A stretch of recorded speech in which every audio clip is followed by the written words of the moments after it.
Welcome back to the Muster Point, the podcast where veterans regroup, share war stories, and try not to sound like a walking PTSD awareness campaign in the process. I'm Stu Mendelson, former raw engineer, professional det cord untangler, and a man who once got lost in a compound despite being in charge of breaching the bloody thing. And with me, as always, is my co-host Steve Black, ex-Royal Tank Regiment, living proof that the Army's recruitment standards once included a sense of humour, and today's unfortunate victim. I mean, guest. Cheers, Stu. I'd like to say it's good to be here, but considering I usually co-host this thing, I feel like I've walked straight into my own court-martial. And rightly so, because today, folks, we're turning the spotlight onto the enigma that is Steve Black.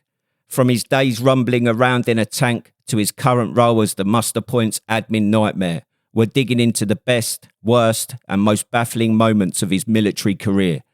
Was he a tactical mastermind or just really good at looking busy? Did he choose tanks or did tanks choose him? And how exactly did he make it through his service without getting permanently lost in an armoured vehicle's crew compartment? Fair questions, all of them. I'd like to think my military career had a bit of purpose. Others would argue that it was a long-running social experiment in whether the Army would ever notice a clerical error. We'll find out soon enough. Expect stories of glory, regret, and at least one questionable decision involving a tank, a bottle of something highly flammable, and possibly the military police.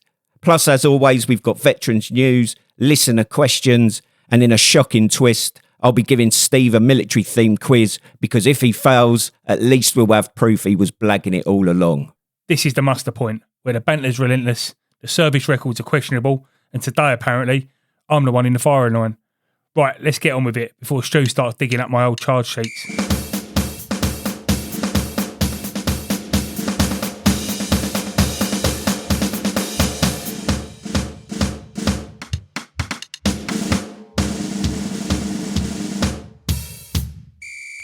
Welcome back to the Muster Point. That was the intro. That wakes you up a bit, doesn't it? It does wake you up.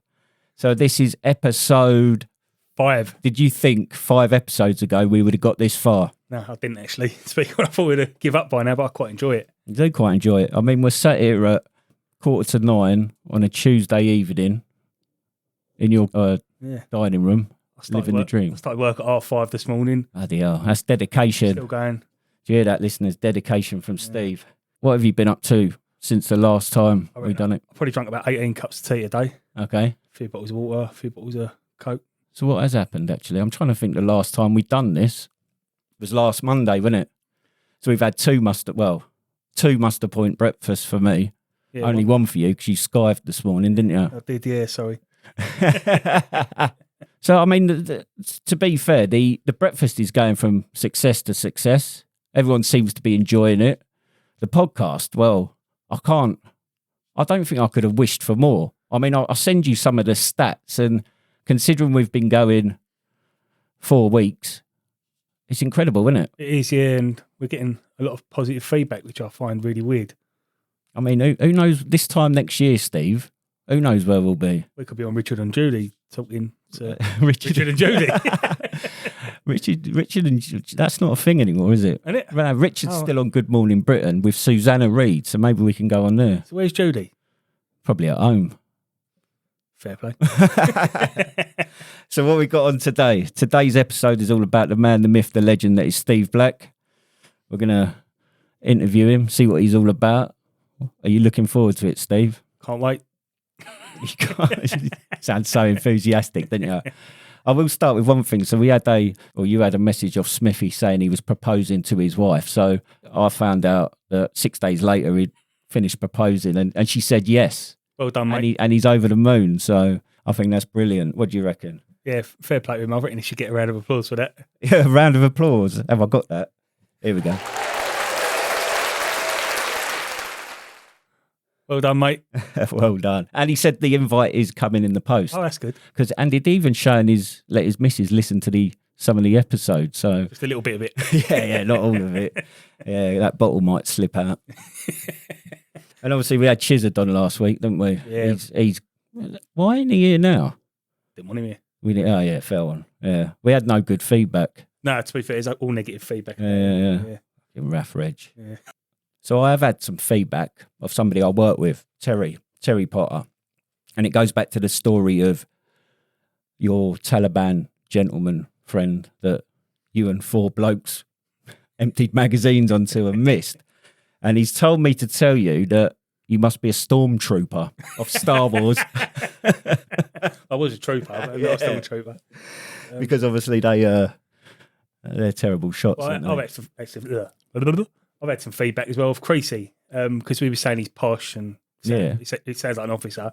He reckons he's not posh, and he reckons he had beans on toast the other night for dinner. Oh, so, no cheese? I can't afford that.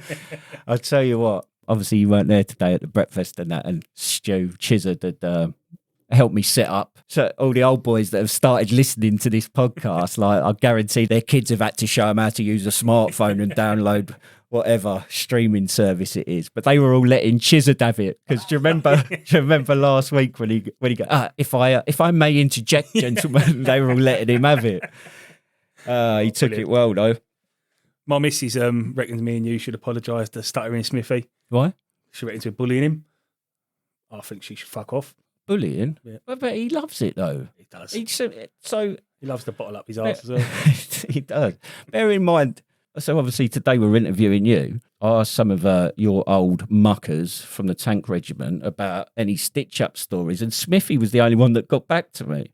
And you want to wait until just you hear some of these stories. It's quite incredible. Grass. It is a grass. No one likes a grass. Snitches get stitches. So yeah, I'd like to hear him say that. So yeah, so it's a little bit of a different format. We're going to be interviewing Steve, but we're still going to have a bit of armed forces and veterans news. We've got some things we have been sent in. We're going to read out. We're going to have muckers remembered. We're going to have a Bravo Zulu shout out to an organisation. So let's start, as always, with the icebreaker question for Steve. And the icebreaker question is, if your military career had a tagline, what would it be? Don't do it like that. Don't do it like that. Very interesting. Yeah. Any? Do you want to elaborate on that at all? Oh, fucked up all the time. Everything I've done, I'd be doing really well, and then I'd fuck up somehow. Yeah. Normally involve a bottle of beer or something. Yeah. So not like Smithy. So my mate, who we mentioned the other week about putting the concrete block into his Bergen and crippling his knee, so we're going to ring him later on because he wants to set the story straight on what actually happened. Plus, he's also doing a charity event raising some money, so we're going to speak to him later on. And he was known as a shit magnet. So is that what you're saying? You were a shit magnet? Yeah, definitely, yeah. I'll tell you another story about him. So he got posted out to Germany as a sprog sapper, Honer. So maybe you came across him in your time. But within his first month or 6 weeks of being there, he went on exercise with his squadron to, is it Poland or, like, yeah, put it this way, it was somewhere cold. Yeah. So at the 432, which is what the engineers had, right? So they had like a bivvy thing at the back that you could sleep in, which was undercover and that. Yeah. So basically, as the duty sprog, he got made to sleep with his head out of the bivvy and basically went man down with hypothermia in like his first week at his posting. I think the second week he went out on the piss with his troop or whatever and basically woke up with a German bloke banging, and it turns out he'd basically got lost and broken into this German family's camper van on their drive and fallen asleep, all within his first few weeks of joining his unit. And that was the story of his service. It followed him round, shit magnet. Good lad, yeah. Man after my own heart. So yeah, we're going to find out who Steve is. We've got a quiz for him later on about the tank regiment, and he when I let him know that I've created him a quiz, he said, yeah, I'm going to smash that. So we'll be able to see if he's as good as his word. I've been reading Wikipedia, so... And what was the other? Jane's Manual. Was it Jane's Manual? It's like porn for like... tanks and guns, isn't it? Oh, strange. We had a bloke contact us via email. Okay. He got half of the slang quiz. Maurice Netcott, a.k.a. Mo. He guessed 2 brews, one Julie Andrews and the other NATO. And the other one, it was my mucker dropped an egg banjo on his Gucci DOS bag. He got the mucker dropped his egg banjo on his Gucci DOS bag, which is my friend dropped an egg sandwich on my nice sleeping bag. The other one Smithy got right was 2 brews, one Julie Andrews and the other NATO. Julie Andrews is milk, no sugar, or white none, and NATO is milk and 2 sugars. So, well done to Smithy and Mo. So we're not running that competition anymore. No, I'll give up with it. Oh, right. It took 5 weeks for people to... So explain the Julie Andrews thing, because I don't think that was very clear. Julie Andrews, Yep. white nun. Yeah. She played a white nun. Yeah. Whoopi Goldberg, black nun. What was the guy's name? Mo. He also mentioned a squaddy den in Catterick called the Scorpion, a.k.a. Scabs. I've never been to Catterick, so I don't know, but he said it was a right shithole. And another shithole, he remembers, was one in Amesbury. I remember this place. It was a proper dump. It was really sticky floors, sweaty, horrible. I went there about 2005 and there was World Cup 94 signs on the wall, like neon signs. Was this accommodation? No, this was a nightclub in Amesbury. Oh, a nightclub. Yeah, near off Salisbury Plain. Yeah. Me and Mo can't remember the name of it. So if anyone can remember the name, please let us know. Oh, right. It's in Amesbury. Amesbury. Yeah, Sticky right. Floor Club in Amesbury. Right dump. It might have been upstairs from what I can remember. Yeah. I just remember it being a right horrible turd hole. So, yeah, keep sending your stories in. We'll send you something. Yeah. Like maybe a bag of Ginger pubes. ginger pubes. Where are we getting ginger pubes from? I like ginger. All right, send them in, Ginge. Have you had any more messages off Rab? Yeah, he wears a veteran's hat. What? He likes to fit in with the Yanks. Fair one. So, He said he's shocked how well the US veterans are treated. yeah. They get help with education, help to buy properties. He never considered himself as a veteran until he lived in America. And still, America is our second most popular country. So we're now in Texas and New York State. I really want to hear from the listeners based in America. Yeah, we're not bothered about your checkbooks and that. Just No. That's fucking... say howdy. Howdy, man. Chrissy B sent me a text and he said he remembers some confusing phrases in Afghanistan. He heard Scotty Wykes and Davey P having a conversation. And Scotty basically said, Dave, have you debogulated the doodah? Dave looked at him and said, aye. When Chris asked what they meant, they basically said they was clearing the buffers on the radio, which is probably nonsense to most people, but with Bowman, you have to clear the buffers. I don't really know what that means, but it don't work unless you clear the buffers. And he sent this in as a funny story. Yeah. Was he a scaly? No, he's an ex-Tankie, but that's, yeah. So Dave said, aye. Aye. Debogulating the doodah. Fucking hell. He sounds like it'd be fun at a party, doesn't he? Davey P. I just mentioned there because it reminded me about that Signal, Royal Signals bloke that messaged in. Yeah, Mo. Obviously, we called them scalies, didn't we? Yeah. They had scales on their back because obviously the antenna radiation from the radio unit. Ah, Did you know that? I didn't know. Okay. Moving on then. Right, let's start with the basics, Steve. Right, come on then. Who the hell are you? And why are we even fucking interviewing you?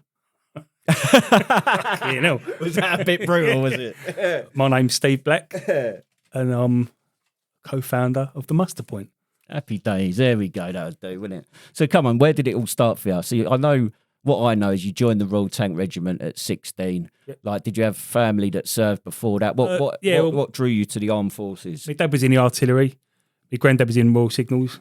My great-granddad was in the Sherwood Foresters. Mm. My great-great-granddads were in the Royal Engineers. Sorry, the Machine Gun Corps. Yeah. The Middlesex Regiment. And another one was in the Royal Engineers. Nice. And my great-great-granddad was in the Navy in the Crimean War. Well, there you go. So we've got a bit of history. Yeah, anyway. so it runs in the family. Yeah, no one done a long time, but everyone done a bit. And my dad didn't care if I joined the army or not, but he was glad that I did. So, So where did you grow up? North London. North London. Yeah. That's why you're a Spurs fan. Yeah, unfortunately. Yeah. Obviously, you've said there's family history of being in the military, but so was you always destined to go into the military, or when I was a kid, I always said I wanted to be an ice cream man or a soldier. Yeah, as you do. And I grew up watching Soldier, Yeah. and I always wanted to be like Dave Tucker. Which one was that? The fucking idiot. And I was. Quality. That was Robson Green. Yeah. Yeah, he was my idol when I was a kid. And was it always the tank regiment you wanted to join? No, I didn't really know, to be fair. I just wanted to join the army. Yeah. And then as a teenager, I spent a few summers in like Gosport and Portsmouth. Okay. And I did like the idea of the Navy. And I thought, well, maybe I'll inquire about the Navy. And I got to the careers office and got told by a Grenadier Guardsman that I need to join the army. Yeah. Because I think the Navy bloke was on his lunch break. And that's how it used to be, didn't it? Like we spoke about it the other day, or the other week, about how, didn't you say like somebody got sent down to Brighton? Yeah.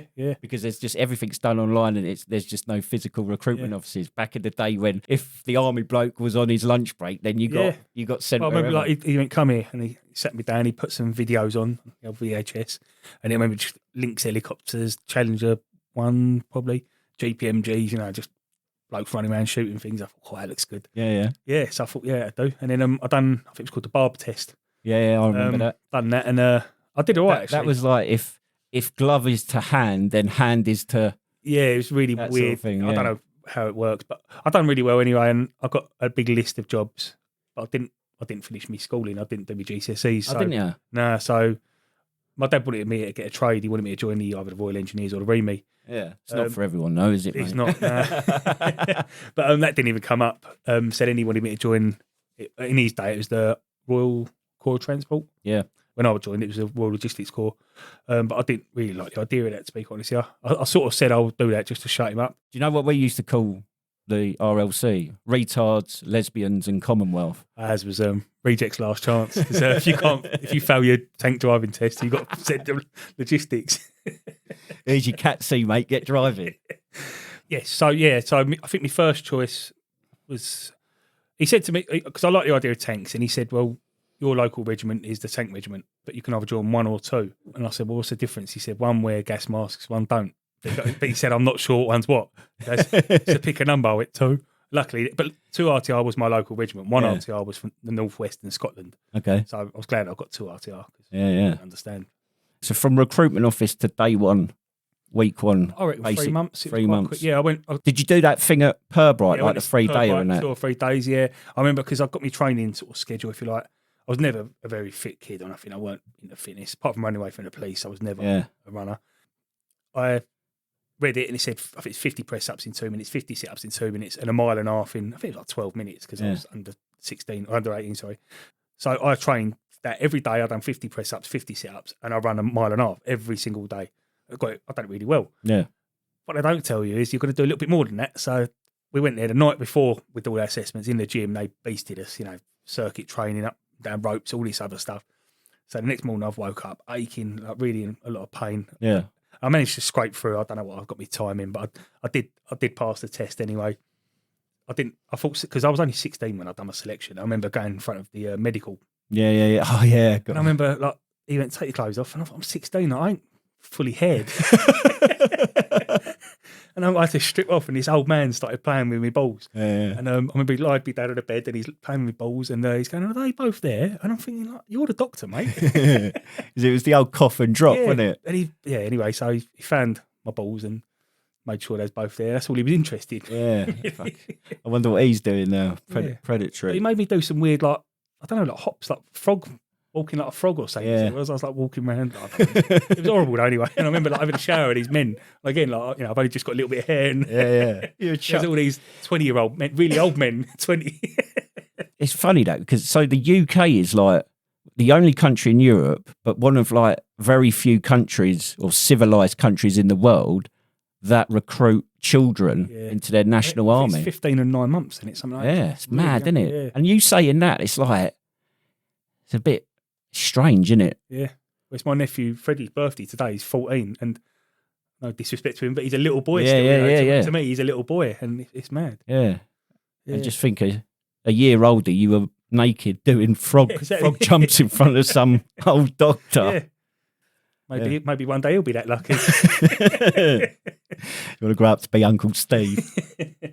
Maybe you can tell everyone out there the difference between joining at 16, because you would have gone to like Bassingbourne I went to. That was under 18s. It was 18 weeks training. Yeah. I think the adults, if you went to Winchester or wherever else, Purbright, I think it was 12 weeks, but because it was under 18, we had to do a bit of education and stuff. I did my GCSEs again. Okay. So I didn't really do them. I just done a test and that's good enough. You've got a C or above, whatever it is. But anyway, so I did my selection, and then we had to go back, swear me oath of allegiance, and then I got my start date. It was just after Christmas, 2003. I remember getting dropped off because it said you have to have a shaved head. I think it's number 2 your hair had to be. All this kit list you had to have, and you'd get dropped off at Royston train station. Yeah. So me nan and me dad dropped me off there, and I remember it was horrible. I was really scared. But you get picked up on a coach and then taken into the camp. And then I remember we was all stood in 3 lines, and this one lad just spat on the floor. And next thing you know, the troop sergeant, I remember he was 9th and 12th Lancers. He came running out the door and grabbed hold of his head and went, pick that up. He went, no, I'm not picking it up. He went, well, fucking get out of here then. And he dragged him away. We never see him again. So, yeah, he was in the army about 5 minutes. And again, that's a child. Yeah. But why would you spit on the floor? Like, you just, I don't know. Yeah, I know, yeah. What I found funny was the first few days in the army, it's not relaxed, but you're not marching you're walking in a group, but they're not big on drill and all that sort of stuff. And I remember, like, we was waiting in an office. I don't know what he was doing, meeting the company commander or something like that. And every time like an officer or a senior rank walked past, everyone would stand up and, not brace up, but just react. Yeah. And they all said that it's funny. He goes, you don't know who I am, what rank I am, you don't know how to react, but you know you've got to do something. And it's funny. Bassingham was good, to be fair. In fact, my days, after I think week 6, if you do well as a platoon or whatever, you get a Saturday afternoon off. And because Bassingham's in between Cambridge and Stevenage, we used to sort of alternate, go Stevenage and Cambridge. Yeah. And you get a few hours off. And I remember once we went in a pub. I say I'm only 16, but we went in the pub, we had a couple of pints, and I think it was aftershocks or something we had in them days. And got back to camp, and I've gone in the guard room and they've smelt me on my breath. So I got dragged into the guard room, screaming and shouting at. Next day, I got told you're going to get thrown out of the army, and I think, oh no, why did I have a couple of pints? So I went in front of Sergeant Major, and he went, what was you drinking? And I said, non-alcoholic lager, sir. And he just looked at me, you little prick, fuck off. So from day one, Steve Black was a bullshitter. Yeah. So that was, what did you say, 18 weeks at Bassingbourne basic training? Yeah. And then? I think I had 4 days off, and then went to Bovington in Dorset. Yeah. For me tank training, all that sort of stuff. Yeah, I started off, it's a really old camp. So Bassingbourne was the accommodation was new. The camp's old, but the accommodation was new. Got to Bovington, it was really old Victorian buildings, 4-man rooms. I think you do several courses at Bovington. You get your Cat B driving licence. I think that's one of the first ones you do. Then you do some signals, map reading, and then once you've done all that, then you go into the tank training. And when you're in between courses, I think it's called SAT, Soldier Awaited Training. Yeah, SAT Soldier, yeah. Yeah, you go down to we used to get sent down to the tank museum to help out with the displays, and that was good. So once I'd done basic training, then I'd done phase 2 combat engineer training, and then basically I got put to a squadron as a SAT soldier waiting to be trained as an engineering surveyor. I got posted to 39 Engineer Regiment, and this must have been, 2000, it would have been towards the end of 2005. And 39 Engineer Regiment, they deployed to the desert in Afghanistan and built Camp Bastion from scratch and that. So the regiment was pretty empty. And I ended up getting sent down to the Falklands on that construction job we spoke about the other week. It was a bit more interesting than going to the regimental museum. Yeah, but like I say, I finished me training, and then because my regiment they just got back from Iraq, and I got told, well, they're on their post-operational tour leave. Yeah, and I had 7 weeks off, which I couldn't believe. And that is where I really honed my drinking skills, I think, because I had nothing else to do, so I was on the piss all the time. 17 years old, loving life, and that was over Christmas as well. And I was done all my money, so I had to go and get another job. So I got a job doing demolition. It's brilliant. Nice. So this bloke, coining it in, wouldn't you? I think he was like a friend of a friend's uncle or something. He used to drop me off. Did he make you strip off naked and do the frog pose? He didn't, unfortunately. But he used to drop me off at the house with a load of sledgehammers, crowbars, just tell me rip that wall down, whatever. And I carried on doing that for a couple of weeks, earning all right money. And then I ripped the wrong wall down the house. And someone came in and went, "Oh no, you've done it." So I just ran away. Didn't answer my phone again. Amazing. Yeah, so that was my demolition career over. And I thought I better go back to the army. So I had a couple of weeks left, so I think I knocked the drinking on the head a little bit and started running and doing a bit of fitness. Got to my regiment in Fallinbostel in Germany. So what does phase 2 tank training consist of? Well, you learn to drive a car, so you get your car licence. I think that's a week long. You basically... It's fucking brilliant how the military does stuff. You do it in pairs. So I did it with one lad. I think he'd failed the week before, so he had to come and do a little bit more. So got paired up with him. You just do hour on, hour off all day.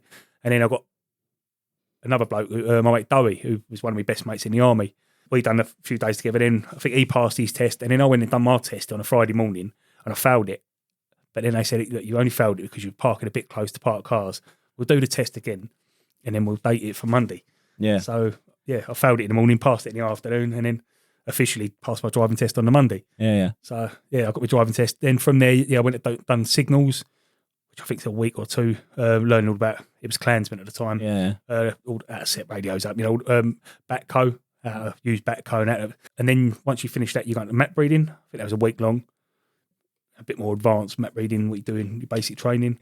I was going to say, don't you do that in basic? Yeah, and then when we got to regiment, we done more map reading. But anyway. It's a good skill to have when you're in the military, to be fair. Well, I think because tank crews use not different maps, but vehicle crews use different maps, a lot bigger scale, bigger area. All right. So maybe that's what, I don't know why. But anyway, but part of it was when you do map reading the signals, you go out on an exercise in Land Rovers. So one of you's doing Batco and on the radio, getting coordinates and things like that, and the other one's map reading, and it's like a bit like an orienteering exercise. Yeah. It's quite fun. Yeah, I can imagine that. Yeah, so you finish that, and then you go into your Challenger 2 training, which is, I think, 6 weeks, 8 weeks, maybe longer to be fair.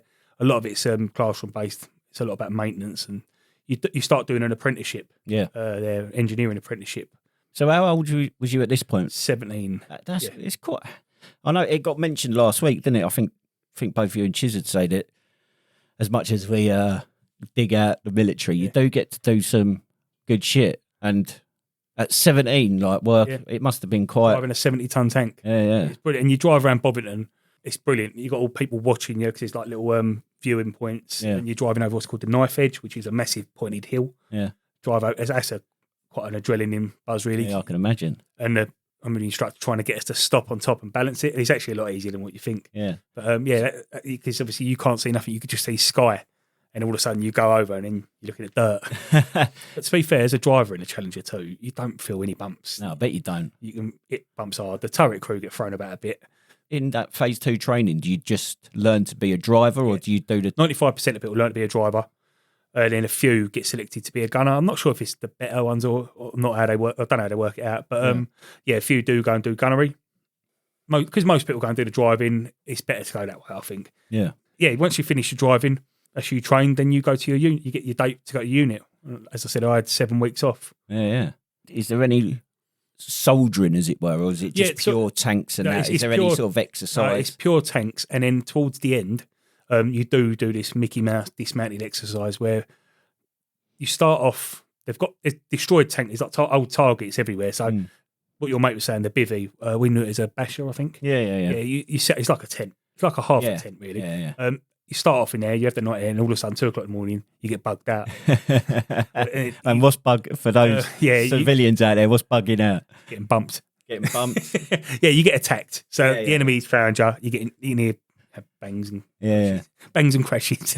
Bangs and crashes. They're not being it's very usually nice. The DS going mad, isn't it? Just throwing a shamuli or what you call it, flashbang and emptying a magazine. So and then you have to get all your kit and run away, basically. Yeah. And I never understood why we always run away, never defend. Oh no, yeah. But anyway, you sort of imagine bugging out a bastion. See you later, just leave it. Yeah. But that's what we've done in the end, isn't it? Yeah. Right, see ya. Have that. But we didn't have to run all the way home though. But I remember we got bugged out. We had to run miles and then the snap ambush, whatever you do. Yeah. And it was just horrible. It was just really a Mickey, like, we're armoured soldiers. Why are we doing this? It's stupid. Yeah, I can relate to that there's, I don't know what it is about the Royal Engineers, but unless you're on a designated construction exercise, every exercise you do is like somebody high up in the Royal Engineers thinks that we're infantry, and it's like, mate, give me a bridge to build or something. Yeah, everyone knows the basics, and it's good to practice the basics, but I don't know why we have to go in depth. Oh no, yeah. But yeah. So then that's you up to you're fully trained tankie. Yeah. And you get posted to Fallenbostel out in Germany. Yeah. Right then. If you want to get in touch, whether it's to ask a question, share a story, or just let us know we're completely off the mark, here's how. Yeah, just search the Muster Point on Facebook, TikTok, X, or YouTube. We're the ones not coordinating a fire drill.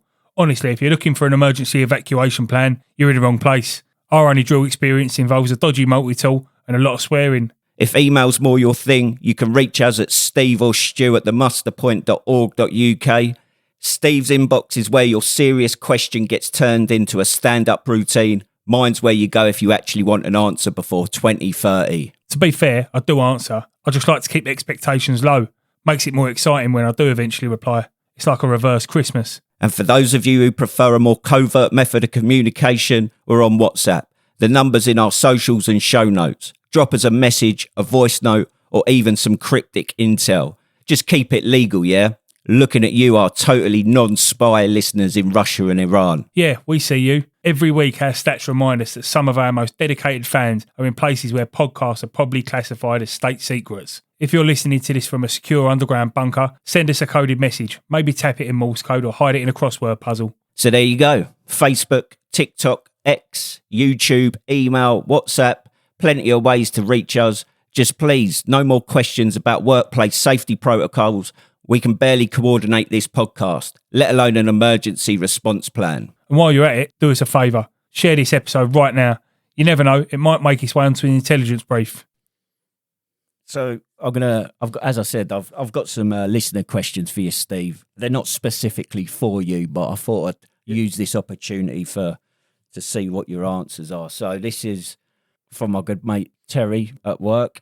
So he says, how did you explain to your family you had enlisted? To be fair, it wasn't expected, but I think everyone in my family knew that I was going to join the army. Yeah.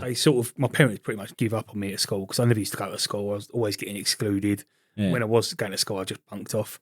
And you couldn't do demolition, could you? No, I couldn't. No. So yeah, I think I went to some careers advisor at school, and when I said army, they was just like, oh, whatever. Then at the time, you didn't need any qualification to get in the army, so everyone just give up on me, really. Yeah. So yeah, when I told one of the nation's forgotten children, when prime bait for the British Army. Yeah, so it wasn't a shock to them at all. Yeah, fair enough. So here's another one from Terry. How soon after joining did you have your first regrets, and would you do things differently if you had the chance? When I was getting touched up by an old man, I thought, what have I done here? Why am I being made to do this frog position? In basic training, phase 1, I did have a few little wobbles, and when I was growing up, my mum and dad split up, and I didn't have the best childhood.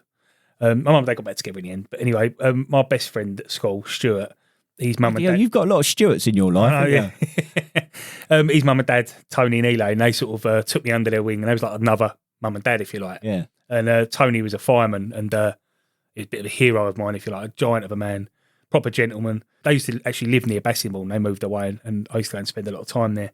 And one day they picked me up, and I said to him, I'm really struggling. I've had enough of all the pressure. Because at Bassingbourne, what I didn't say was they had this like junior rank system. So junior lance corporal, corporal and sergeant. And I was a junior corporal, which meant I was responsible for my section. Yeah. So if someone messed up, I got bollocking for it, and it just got to me, and I said to him, and he just said, look, they're playing a game with you. Yeah. Just treat it as a game, don't take anything to heart. When you finish your training, they're your mates. Yeah. And I started looking at it like that, and I got through it, and so I had no regrets in the end, but I did regret it a bit during basic training. Because that's the thing, the British Army has got that, I mean, they've been training soldiers for years, haven't they? And they've got that real, I don't know what you'd call it, psychological like manipulation and breakdown. Because I remember times when in basic training somebody would fuck up and everyone else would get punished, and they'd just be made to stood there, and it was like that a blanket punishment. Yeah. But the person that caused the shit would be like stood there. And it's almost to make them hate you, isn't it? I think. Yeah. I don't know if the training staff are told to do things like that. Well, I think it's learnt behaviour, because it's just come down. Like that's how it. This is how you fucking break. I was always told that especially the first 6 weeks, because I think whatever training regiment you go to, I think it's pretty much the same. The first 6 weeks, and then you get a weekend off after your drill test. But I've always been told the first 6 weeks they break you. Yeah, you have a weekend off, and you come back, and it don't get no easier, but they treat you differently, and they start rebuilding you as a soldier. Then I get that. Yeah, like for instance, when you're doing your drilling before your 6 weeks, you're shouting, 1, 2, 3, 1. And after that, you pass your drill test, and then because I think when I was in training as well, we had to wear these camouflage DPM. Not jungle hat. No, it was a baseball cap. And then when you've done your drill test, you've got a beret. That's when you got your beret, and it's like a proud moment, if you like. But you have to earn the right to wear your regiment's beret. Yeah, of course. And the right to not shout out timings and look like a wally. Yeah, so I think for the first, up until that drill test, week 6 or whatever, for me, we got given our Royal Engineer berets and cap badges straight away, but we had to wear a little green disc behind it to like denote sprog and that. So I noticed the same sort of thing where you're doing like drill, say, everyone's fucking it up, you're getting thrashed, you can't get anything right. It's like, right, that's wrong. And then suddenly there's like a crossover point where you start getting everything right. And I recognise that, hold on a minute, nothing's fucking changed here.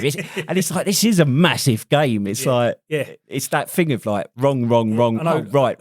At Bassingbourne, we had these massive, it's an old, I think it's an American Air Force plane. You know that Memphis Bell plane? That's where that landed. They've got massive aircraft hangars. So we used to do a lot of drill in there. We were just going up and down, around. And like you say, we'd be getting it wrong. And then the corporal was like, right, switch on. Then you got 5 minutes, have a quick break. Fucking switch on.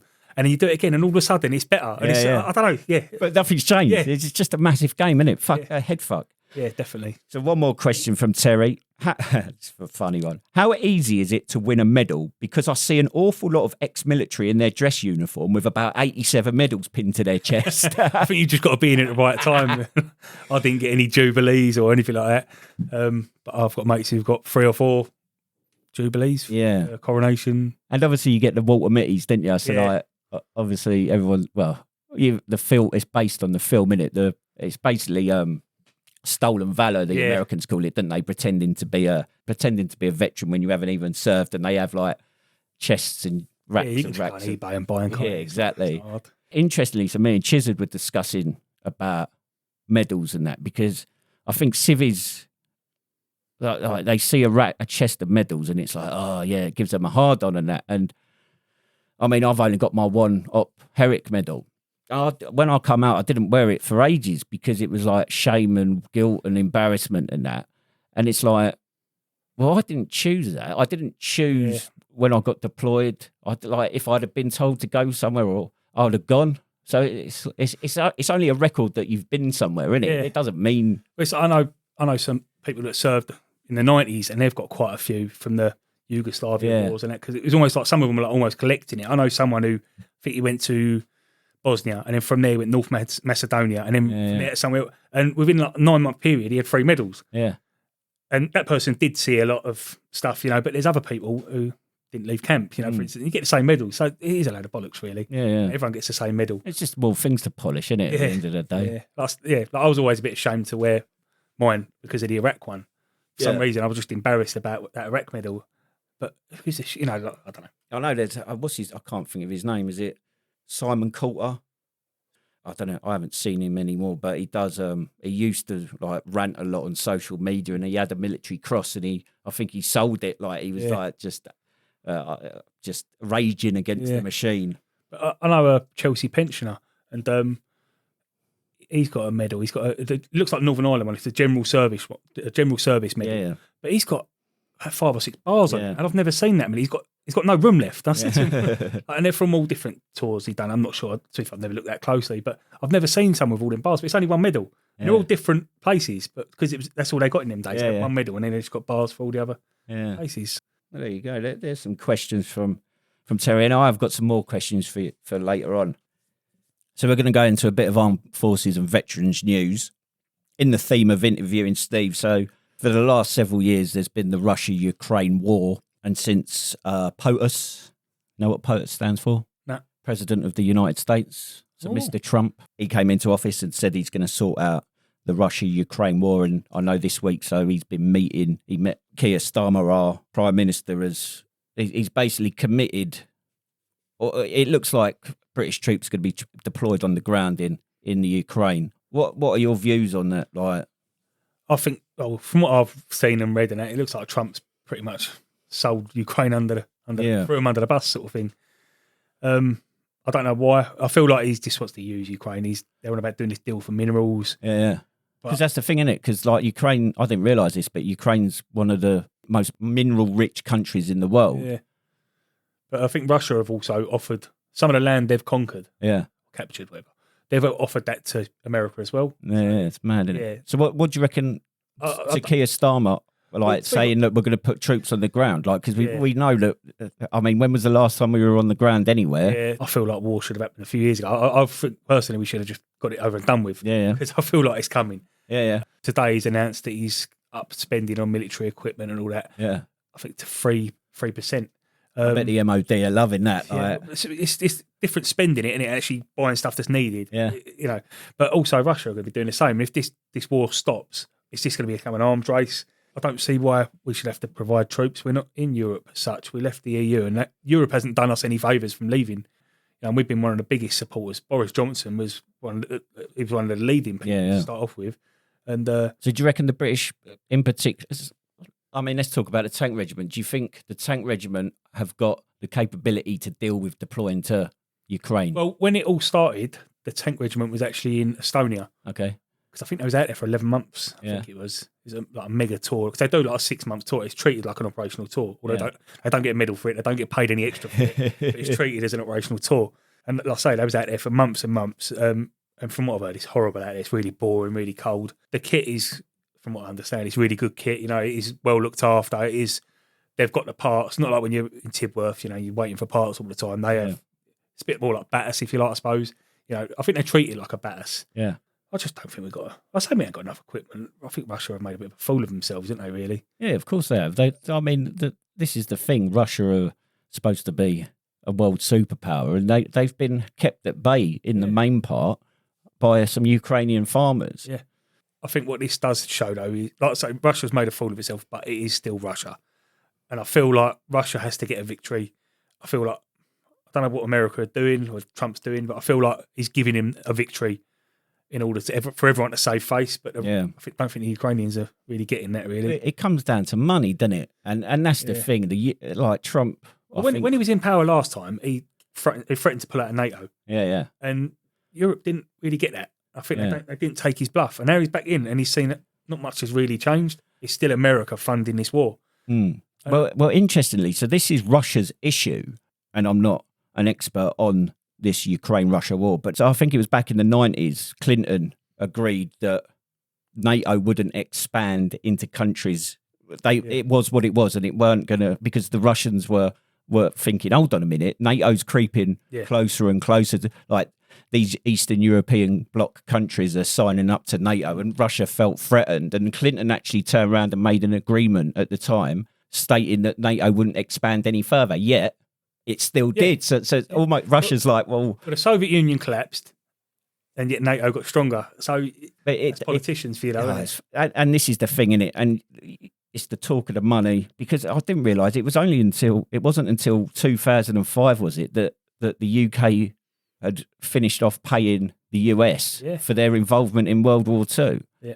And it's that, oh, look at me, I'm sorting out this war, but it's not because you're a nice person. It's because you're running your country like a business. Like, well, we was only involved because Poland got invaded in the First World War. We was only involved because of Belgium. Yeah, but it wasn't because we'll help you out if you give us half of your bloody national product and that. I know I was listening to a brief the other week from a Canadian officer, and he was saying about the Greenland thing. Yeah, and he said Denmark are not pulling their weight with defending the northern borders of NATO. Yeah. And he said that Canada and America are having to have their fighter jets on standby all the time, which means keep them running, which is costing billions. Yeah. Because Russia keep flying old 1950s bombers over, but NATO has to react. And Denmark just ain't pulling their weight. So I get Trump. I do get him getting the ump with NATO. So we can both agree that like war's a horrible thing. Yeah.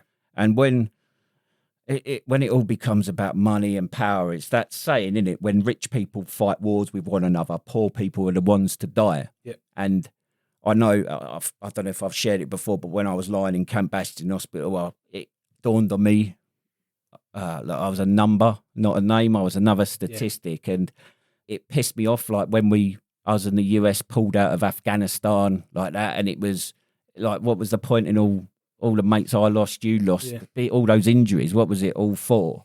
And it is just this like power struggle with the rich, innit? Yeah. It got me thinking and that. So like, instead of these politician or world leaders using young, naive lads and lasses and that, we should scrap that idea. And if these world leaders have got a problem, they should get in a boxing ring and fight each other. So like, if Trump's got an issue with Zelensky, it's like, right, off-ground Willy Bumtag. Yeah, off-ground Willy Bumtag. And I was just thinking, who would be the world leader? Like, so let's have like a little type. So Trump v Starmer. What do you reckon? I think Starmer only because. Oh, you reckon? Yeah. Because his age. Yeah. I mean, it'd be ageist on, I think. Okay, so that's Yeah. UK one. So what about Zelensky and Putin?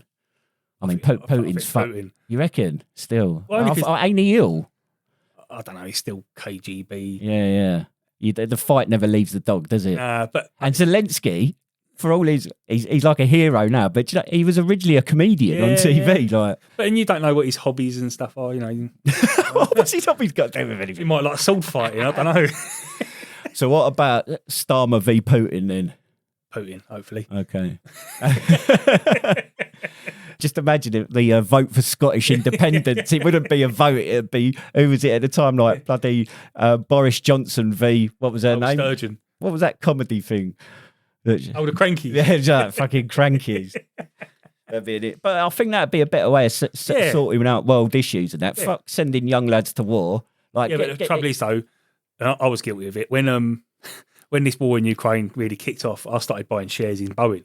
I did. Go on. Because as soon as it happened, because I do dabble with shares and stuff. Yeah. Boeing shares or whatever they were. The next day they got them tenfold. Yeah. You should have invested in gas and oil. True. I was investing 100 quid. Yeah. But, you know, people invest billions. Well, war makes money, doesn't it? Yeah, definitely. I think, and the American was it World War One? Like both sides were funded by the Rothschild family. Yeah. It's mad, isn't it? Yeah, and I know the American economy does well during war. Yeah. I know the Army Air Corps Go on. just took delivery of 3 brand new Apache E helicopters. Oh, interesting. And What are you saying that's related to possible deployment to? Well, it's got the world's best technology, and apparently, I don't know if it's a new thing or what, but they've got the ability to control UAVs from the pilot has from the Apache. Wow. But we've got 3 of them, so There we go. Putin shit himself.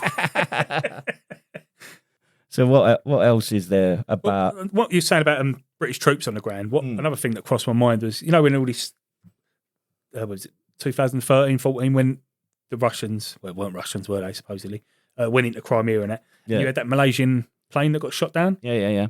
No one ever got done for that because it was a Russian, or it was a civilian or whatever that shot it down. So no one's ever been held accountable.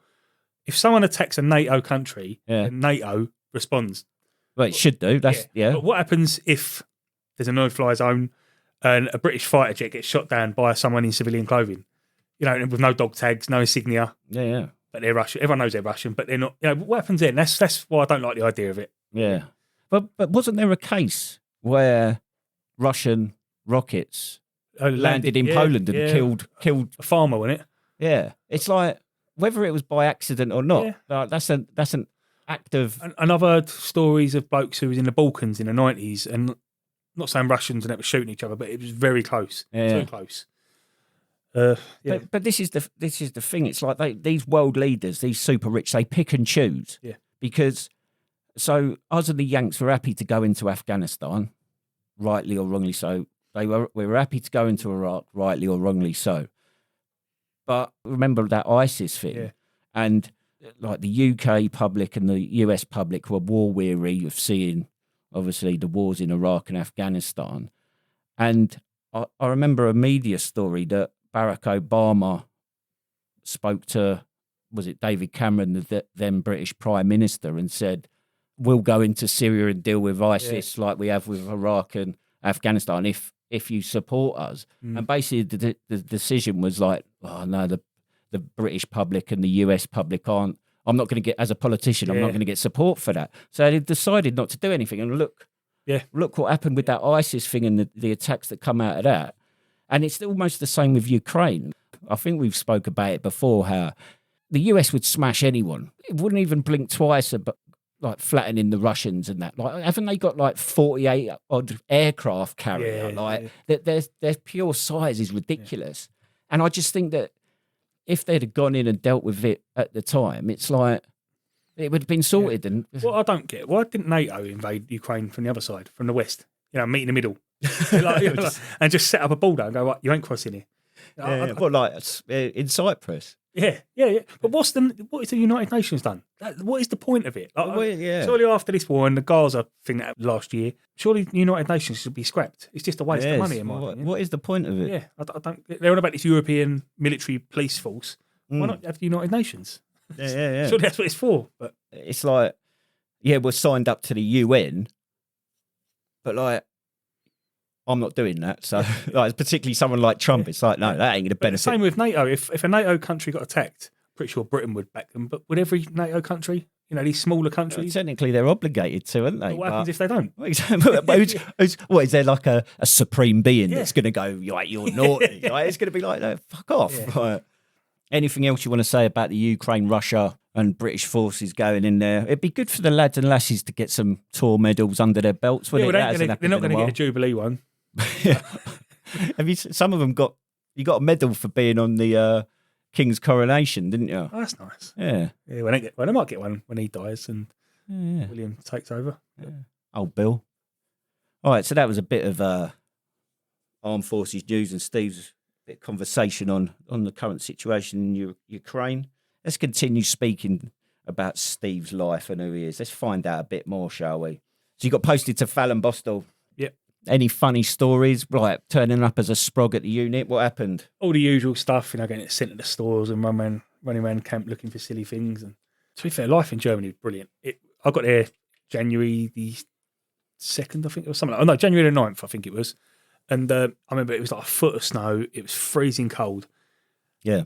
First day there, we turned up, went in the guard room, and we got told, go and wait in the back of the guard room. You'll be there for a couple of days. Your regiment's still on leave. So we chilled out in the back of the guard room, playing cards or whatever. Yeah. And I remember this bloke walked in, big bald bloke. He was a provost sergeant, and none of us stood up. We all just sort of looked at him and went, "Hello, Sarge." And he screamed and shouted at us like, "You fuck!" He was Scottish, his strong Scottish accent. "You fucking stand up when I walk in a room. I'm a sergeant," and all this blah blah blah. All right. So we all stood up, and then as he walked out, he went, "Welcome to 2RTR." Quality. And we were just like, "What the fuck?" And then the next day, we went to our squadrons. I got put in Badger Squadron. Because we was the new lads, they'd just got back from Iraq. We got told, right, you got to go down the tank park where we kept the tanks. There's a load of lorries turned up with boxes of everyone's kit from Iraq. So we had to unload all their kit. Our uniform was black overalls. So we're unloading all this kit covered in dust and sand. It was horrible. I had to carry it all up to the attic. At the end of the day, went back in the office and we all got bollocked for being dirty. So, we were covered in dust and sand. And I remember just thinking, what the fuck have I joined? Yeah. I ain't done nothing wrong. I've worked hard. And how old were you at this point? 17. Yeah, still 17. And then a couple of days later, I got to go down to tank park, met my troop, and it was all right then. They welcomed me in. It was good as gold. I was the troop leader's driver, 2-0. My gunner, Babs, he was from Plymouth. Paul was another Londoner. And the boss was from London as well. Yeah. And we got on really well. We had a right laugh. From there, we done tank exercises, dismounted exercises, tank ranges. And you bond as a crew. You really do. You bond as a crew. You become like a family, if you like. You know the ins and outs of each other's life. And bodies. Yeah. You look after each other as well. You might not saying you always get on because you have to, but you might not be friends outside of work, but you'll keep an eye on each other, and things like that. So it's quite a nice lifestyle, if you like. Yeah, I get that. So what about, you mentioned earlier on about being a bit of a shit magnet. So what was the biggest mistake? To be fair, I was quite well behaved for the first couple of years, I think. We're not talking about behaviour. We're talking about mistake here. Yeah, well, I didn't make a mistake. I Perfect soldier. I went on my first tour. I went to, I was meant to go to Kosovo. I'd done loads of training for Kosovo. It's meant to be really good. Well, it was a good tour for the lads. They'd done a covert surveillance tour. Yeah. We had to go to Leeds to do all our final training for it. It was really hard course, and I hurt my knee. I was gutted anyway. Got back to the regiment with my tail between my legs, and then I got wind of the Scotch Dragoon Guards looking for a troop of anyone to bolster one of their squadrons to go to Iraq. So I put my name down and got picked. So pretty much we got sent to the Highlanders, which I think they're 5 Scots now. Do all our pre-deployment training. Oh, it's unbelievable. We've done all the riot training in Senalago in the Tin City. Yeah. And it's just unreal. It's an old Northern Ireland training village or town. It's brilliant. You batter the shit out of each other. With the rubber bullets. Yeah. Petrol bombing each other. Another regiment is the enemy. Yeah. And it's just chaos. Then we got put in C Squadron, the Scotch Dragoon Guards. Went to Iraq. Had a good tour out in Iraq. Was as good a tour as could be. Yeah. It wasn't the not saying it weren't the most dangerous, but it was a good tour, a good first tour. Yeah. And the threat wasn't as high as it had been or it was going to be. Yeah. And we come back, and that's when my behaviour really changed, I suppose. I think I was 19 then. Okay. I think I looked at life differently after coming back from there. We lost a friend. I see a lot of dead bodies, a lot of destruction. Yeah. And little kids pretty much homeless. Mm. And I say I looked at life differently. I was quite angry at everything. Started mucking about a lot. Started fighting a lot more. Got in trouble a bit more. Mm. The biggest mistake I made, I suppose, was don't know if you've done it in your regiment. But the troopers would waiter on at the corporal sergeant's officer's mess. I always used to put my name down because you got paid. I think it was like €20. It wasn't a lot, but it was a lot to me at the time. And you can nick a load of booze. So little perks. Yeah, so I put my name down for the corporal's mess do. And I was waiting on, and all my mates' wives, so a lot of my mates were Lance Jacks at that time, give me a shot of this, that, the other. And so I was quite pissed. There was a bloke in our regiment. He was a bit of he's a well-known bully. What a waster, but he's a bully. And he started clicking his fingers at me, poking me all night. And in the end, I whacked him. Yeah. Right in front of the colonel. Oh, nice. And all the sea. I don't remember much after that. I remember being in the guard room. So I think I just put my hands up and walked away. That sort of handed myself in, if you like. I got taken to the guard room, and the duty sergeant was good as go with me. He went, go and sit in one of the cells. The RMP's going to be here in a minute. And they come in, about 3 of them. They started beating me up. Fucking hell. Didn't even speak to me. They started beating me up. And then he ran in and pulled them off me. And I just thought, like, yeah, I've done wrong, but why are you doing this? Well, they're police officers, aren't they? I know, but that's why everyone hates them, I suppose. Yeah. Monkeys. Yeah, that's why even their mums hate them. Yeah. But and then from there, obviously got interviewed, and that was before Christmas, and then I got sent on Christmas leave. During this period, we're doing our pre-deployment training to go back out to Iraq on Warriors. So anyway, we've done most of our training. I went on Christmas leave. I come back and I got told, right, you're on orders? What they used to say? Regimental orders? Yeah, you're on orders to go in front of the colonel. Yeah. Stuff like that. All right, okay, yeah. So the morning of it, I'm all dressed, all smart in it. Got called in the squadron leader's office, and really nice bloke. He take your berry off, chill out, sit down, have a cup of tea. He went, look, I've had a word with the agent, and I've been told that you're going to get fined a month's wages. We're just about to go to Iraq. Just take it on the chin, because you don't have to accept a colonel's punishment. Yeah. If you don't, it goes to a court-martial. So he said, just accept it. It's a month's wages. You don't need money in Iraq. So I went, all right, thanks, sir. Went in front of the colonel, and he went, do you accept my charge? I went, yes, sir. He went, 60 days detention. Oh, fucking hell. But that meant I weren't going to deploy with my squadron. Yeah. And that's what all I cared about, really. I just wanted to be with my mates. Yeah. So it was prison, but in the garrison. Yeah. For the first week or so, I was in the garrison prison. So every day, the sergeant major would come and get me out of prison. He'd sign me out, bring me back to the squadron, and just go and be with your mates. Like Pete Lidford, his name was. I've got all the time in the world for that bloke for that. Yeah, so when they went away, and that's me, I was banged up in for about another 3 or 4 days, and I got sent to Colchester. Yeah. So I spent about 40 days in Colchester. It was actually all right. When I finished this sentence in Colchester, I had to pay for all my luggage to get. I had all my army kit. I had to pay for it all to come back because I didn't buy it was Ryanair flight, and they didn't pay for me luggage. Bloody hell! So I had no money. I hadn't been paid for 2 months, and then I had to, Mum, have some money so I can get out of prison. But so that wasn't very nice. That's the biggest mistake I made, I suppose.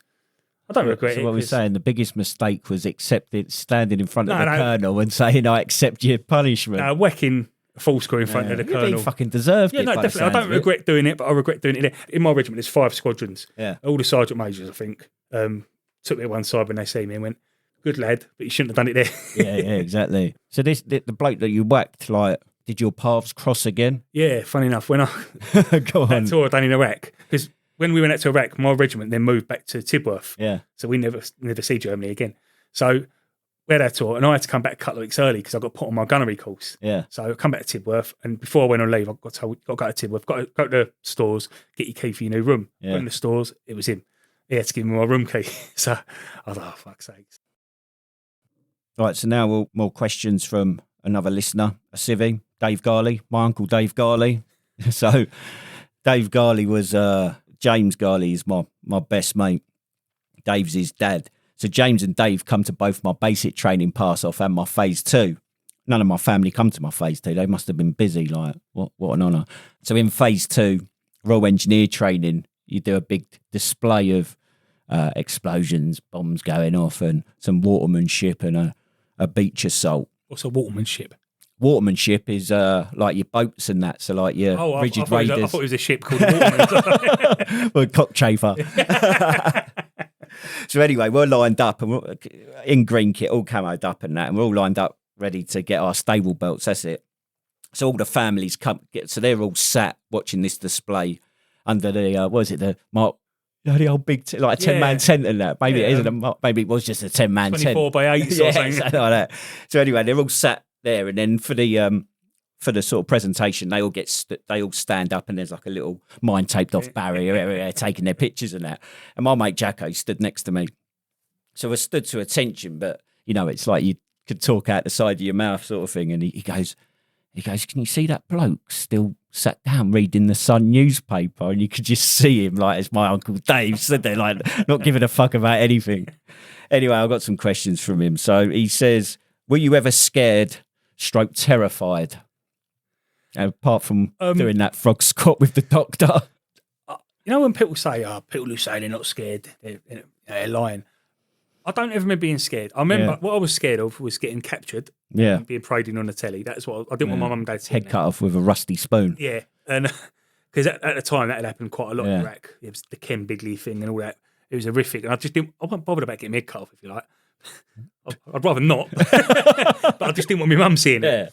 It weren't on the top of your priority list. The other thing was being shot at by the Americans. Yeah. I know the first time I went to Iraq, we was in Land Rovers, and we had these crappy old petrol Land Rovers. Yeah. They still had like the Northern Ireland phone number on the side of them.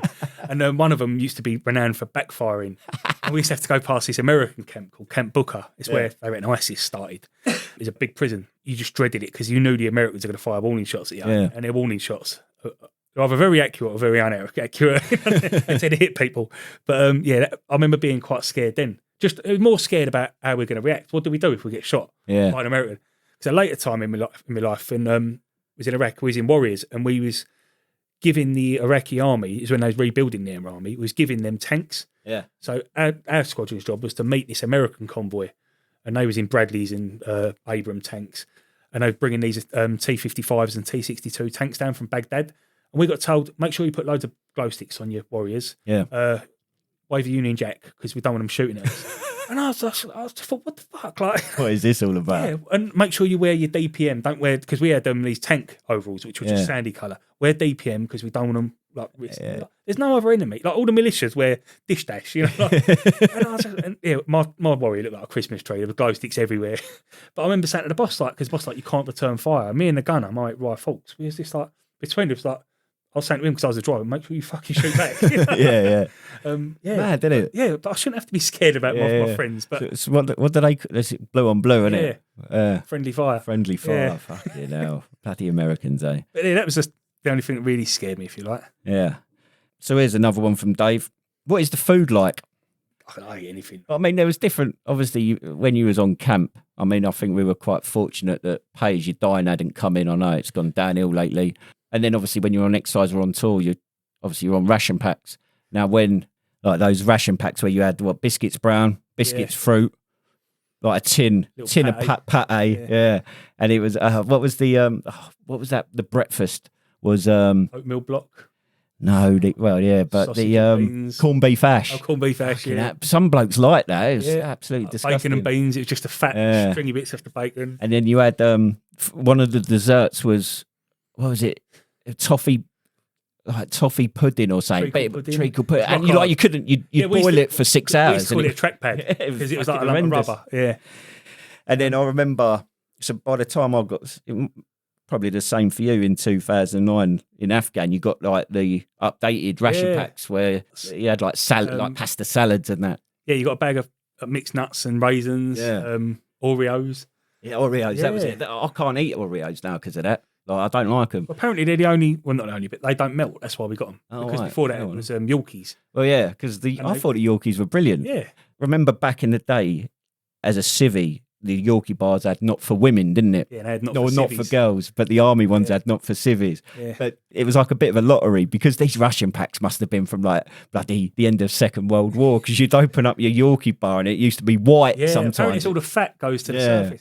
But when I was in phase 1, we had these other ration packs from the fucking 80s or something. And there was Duncan's chocolate and it was fucking horrible. Yeah, okay. And yeah, they weren't very nice. 'Cause I remember, obviously, I was based at 10 Squadron, which was based at RAF Lehman in North Yorkshire. Bearing in mind, we're on the doorstep of Catterick and that. We used to go on exercises like down at Tidworth and all down south and that.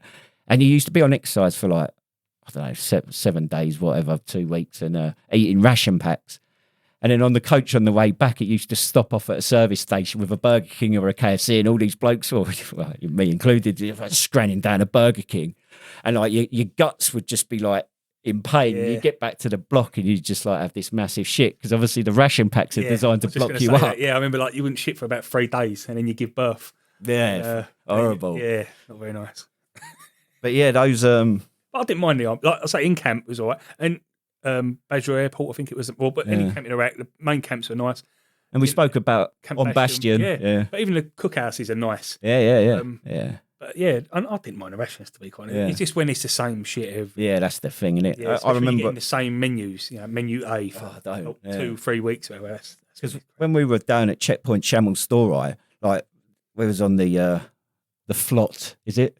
No, front line of own troops. Yeah, forward line of own troops. Yeah, so we were like on the front line, and we obviously resupplies are few and far between, and we had 10-man ration packs, which are basically for army chefs, aren't they? So it's got like pizza dough and like proper ingredients rather than your boiling the bag stuff. And it was like, what the fuck are we meant to do with this? We ended up eating pizzas. Like my section, if you like, there's 3 Vikings in my team. We got cut off down along the canal, and we had no rations. We had hardly any water. Yeah, but the compound we took had grapes and cucumbers. Yeah. We lived on grapes and cucumbers. But when we was having this like 10-man ration, I mean, there was flour in it, stuff like you just couldn't use. And one of the interpreters went out to a local village and come back with some eggs, and we called it toe jam bread. So it's like massive, like naan bread. We used to call it Afghan foot bread. Yeah, because they knead it with their feet and that. And the eggs were like massive, like from chickens, but because it's like proper free range since. But yeah, this toe jam bread, I thought was amazing. Like best thing I've ever eaten. I remember we'd put the order in. You get a little kid, give him a couple of dollars, and a moped would turn up, and it'd have like a roll of carpet with this bread tied up a bit of string tied to the side of a moped. But yeah, and Mirinda. But mate, I love Mirinda. You get it over here now. Yeah, I see it. You never used to. Did you? I still wash the top of it with water because that was the drill, wasn't it? Right, you have to wash that. And then, did you ever experience American MREs?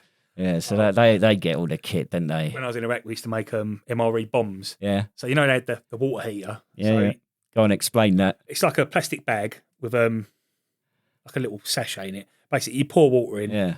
You put your rations in, seal it up, and the water reacts with this sachet of whatever it is, and boils the water. Yeah. Cooks your food. We used to get a water bottle with a mouthful of water in it, and then put one of these weird sachet things in a water bowl. Do the lid up quick, shake it so it reacts, and the water bottle expands and then it explodes. It don't hurt no, it just makes a loud bang. But we used to do that a lot, throwing the guard towers in Iraq. Next thing everyone's like calling that a mortar alarm.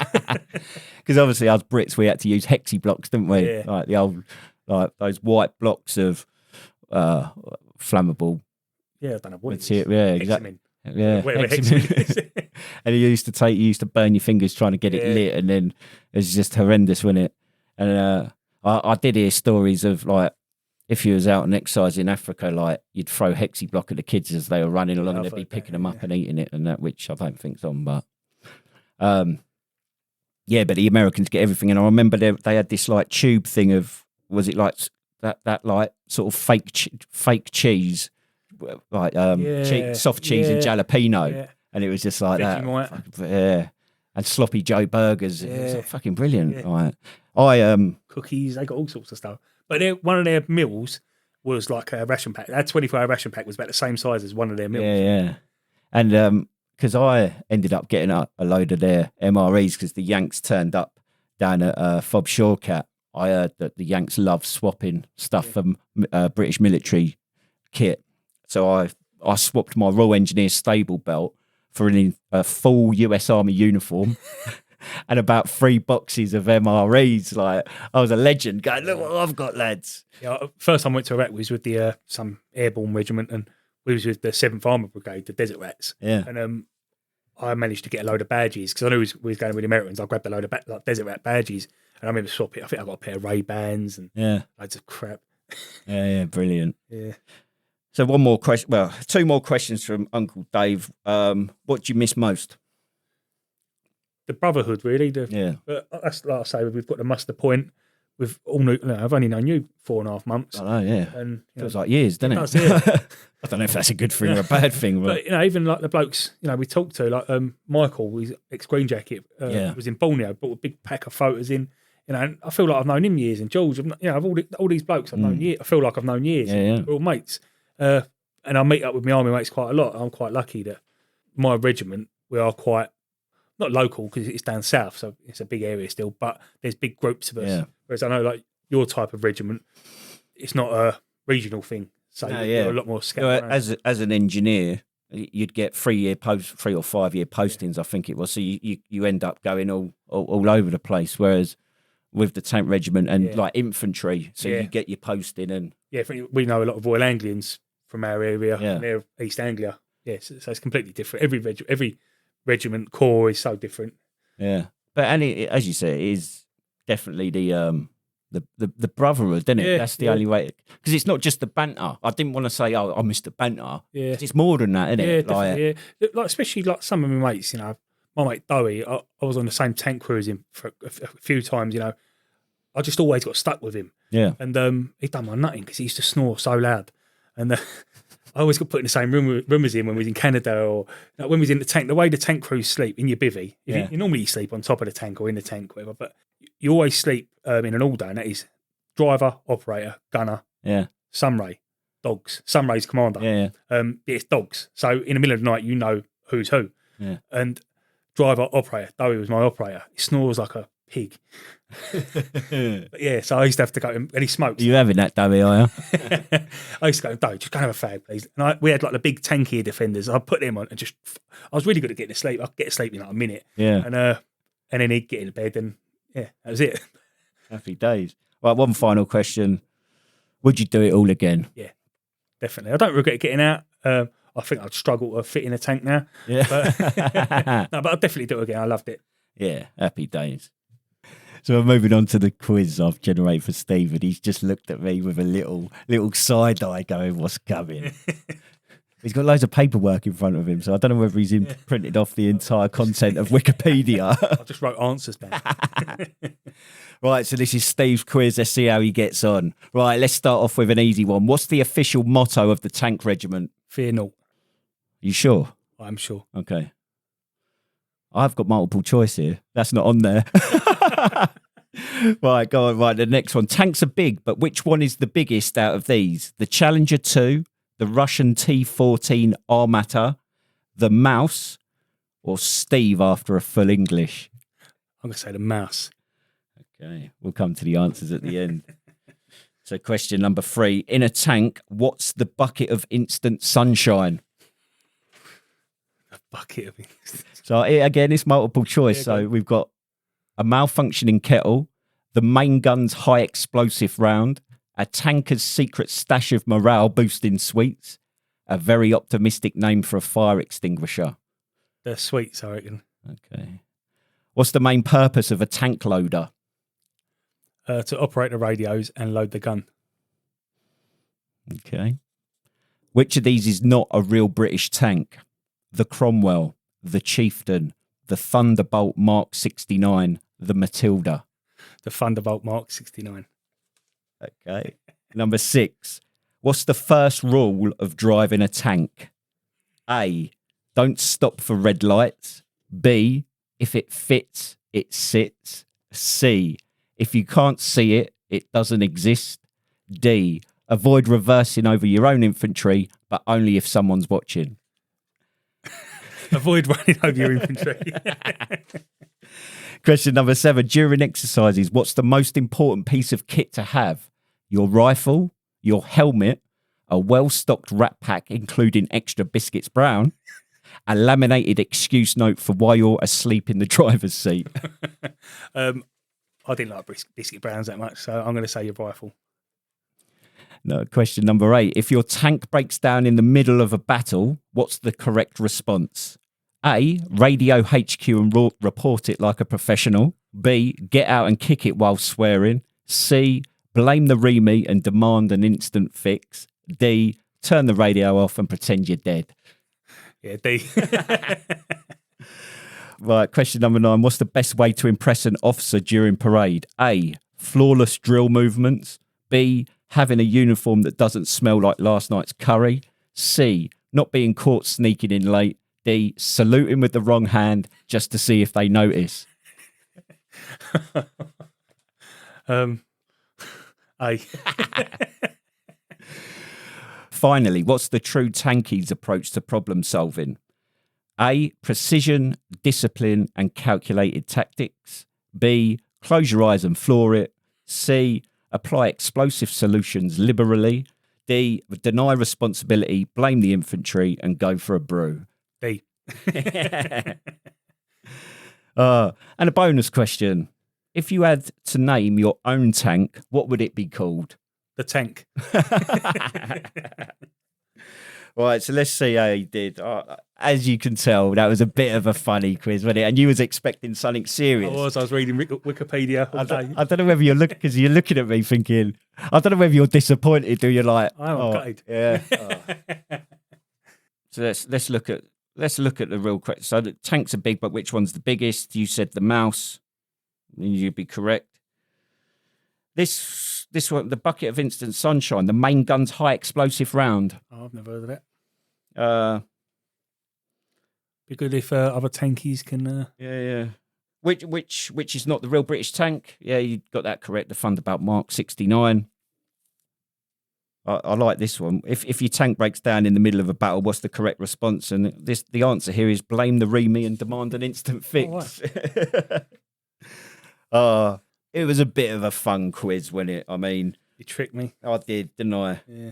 It's only because I didn't know I didn't know what question. I didn't know anything about tanks to ask. But yeah, so there we go. A bit of fun. I've created a tank quiz. Oh, have you? Yeah, but I'm looking for some contestants. There's a couple of geezers. Yeah. Called the Hairy Veterans. Okay. I think they should have a go. So who are the Hairy Veterans? Dave and Mike Roberts. Not related. They're just very good mates. Dave was my tank commander for a bit. He's like a Native American. Yeah. We was in Batters and he didn't bother using his GPS. He used the stars and. Well, he got by, did he? He did, yeah.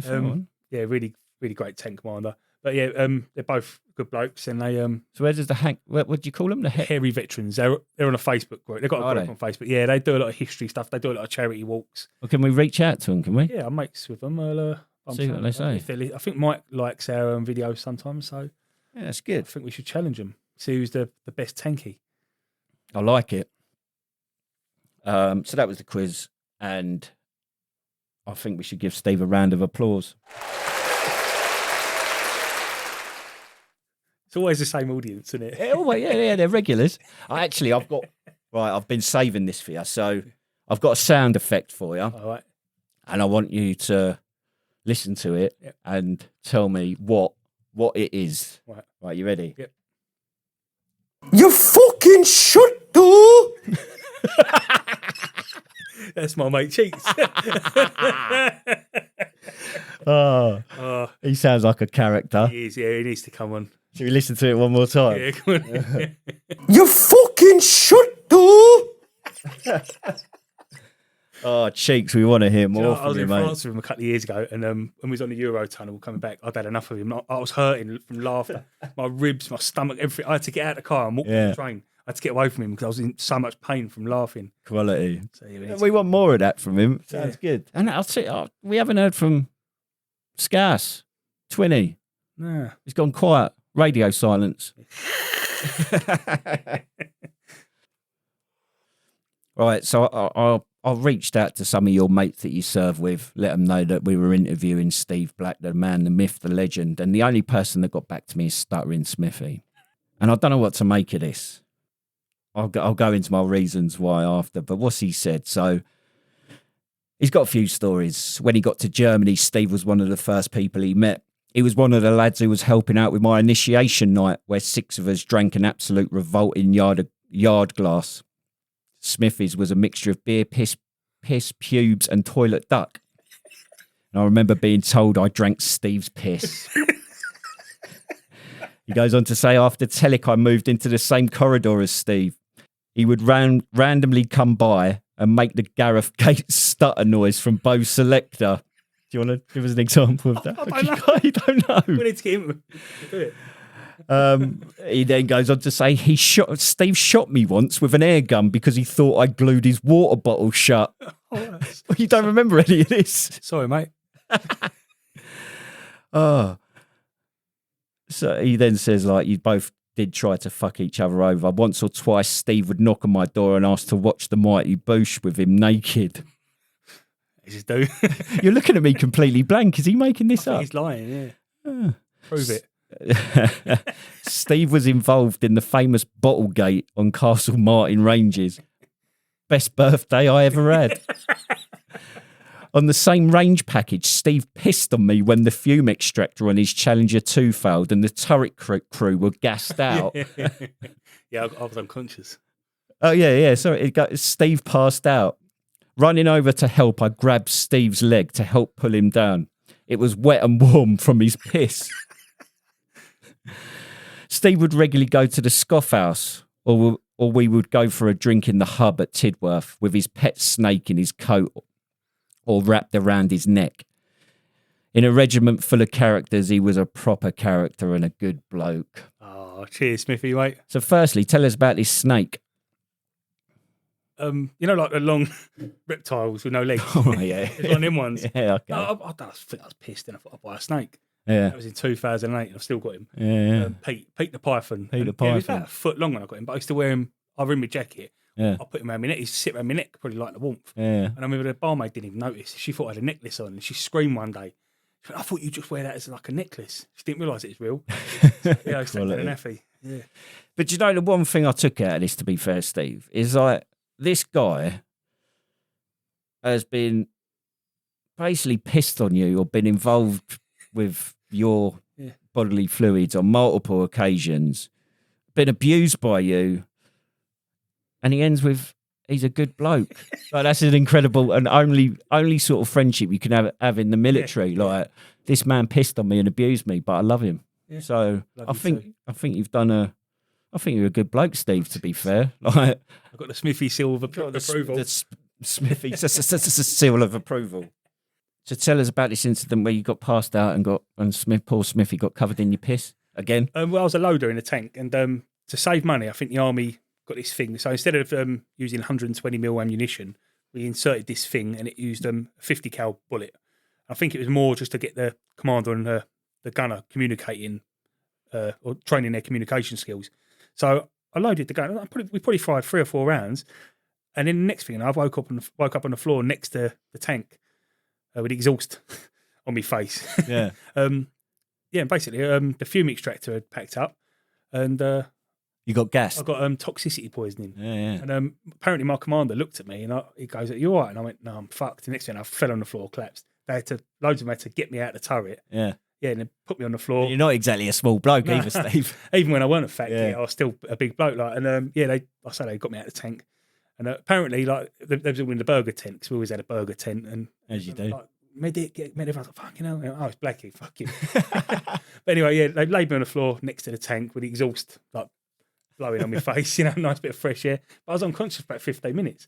Apparently, the first thing I said was, don't tell my dad, he'll call me a puff. Quality. But I don't remember that. But what, so was it you pissed yourself because you passed out, or was it just I pissed myself as you do? No, you sensed him nearby, even unconscious. I was completely unconscious. I've never been unconscious before. Yeah. But yeah, it was quite surreal. I was like I say, I opened my eyes, I was paralysed. It's weird. Yeah. Yeah. We're going to ring my mate Sam Stonetree, because he wants to set the record straight on this concrete block thing. So let's give him a shout.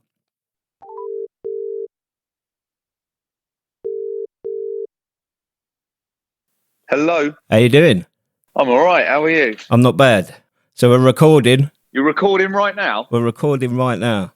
Obviously, in one of our episodes, I spoke about you, didn't I? And about that concrete block. And I don't know whether you wanted to set the record straight. there might be some record straightening required. Yeah. Do you want to do Because that now? Yeah, I suppose I could. You said something about me hanging out at the back. Yeah. Bit misleading, really. Go on. Bit misleading. You were hanging though, weren't you? I was hanging, but I was not dying. I nailed it, carrying an additional 20 kilos. Yeah. How much did it weigh in total, do you reckon? What, the whole thing? Well, obviously, being a PTI, I was carrying PTI loaded weight. Oh, right. So I was already at 20. I was already at 25 kilos. Yeah. And then you put a concrete block in there. Yeah. Which was interesting. It was very heavy, wasn't it? It was pretty heavy. And I might have... Go on. We were in Chatham at the time, so I'd probably been on the piss the night before. Well, I remember it as well, because obviously it was a CFT, wasn't it? And the PTIs are going to take you round in a steady 2 hours. And I remember that one, because they took us round in an hour and a half, didn't they? And that hour and a half is quite... A steady 2 hours. Quite brutal. It was pretty brutal. And obviously you want to clear up as well, didn't you, that wasn't the cause of your medical discharge, was it? No, it definitely wasn't, Stuart. A little Ponzi tab around Hawley Hard or wherever it was, Chatham, did not kick me out of the army. No, that would have been the 2-time selections that I failed. Yeah. And getting my ACL smashed to pieces. Excellent. Yeah. But I hear you're doing the London Marathon, aren't you? And you're raising some money for Scotty's Little Soldiers. Yeah, I mean, do you want to tell us me about that? To be honest, I just love the fact that the doctor kicked me out of the army and said, you're never going to run again. And I'm now making myself run the London Marathon just to prove a point. Yeah. It's not that I'm stubborn or anything. You're trying to prove a point. Who are you trying to prove a point to? Me? The doctor. Oh, the doctor. Who told me I'll never run again. Okay. Simple. Yeah, all right. Yeah, I get that. So, I'm doing it. I'm also raising money for Scotty's Little Soldiers, which is a fantastic charity. So, find the link.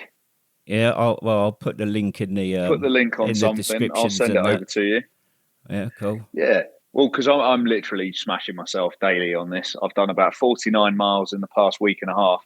Okay. And prior to that, I probably haven't run more than 6 miles in 10 years. Nice. Have you done a marathon before? No, Stuart. No. I haven't. Okay. So are you looking forward to it? Yeah. Better not rain on the day. As long as it isn't raining, I'll be fine. And do you have a because you get given a runner's number, didn't you? So everyone can track you online. Do you have that yet? Or will that I don't have that yet, but I will share it. I will definitely share that when the time comes closer. Excellent. And and you can you can even hold off and not donate unless I fail. So if you were thinking, I want to donate, but what if he doesn't make it with his dodgy knee? You could just wait until I've actually finished and then donate. Yeah, fair one. People should donate anyway. As you said, it's a good. I think it's a good charity, isn't it? To be fair, you should. Yeah. Excellent. Well, all right. I'll put the link. Fun. Thank you for clearing up the fact that you didn't get medically discharged from carrying a concrete block on a tab.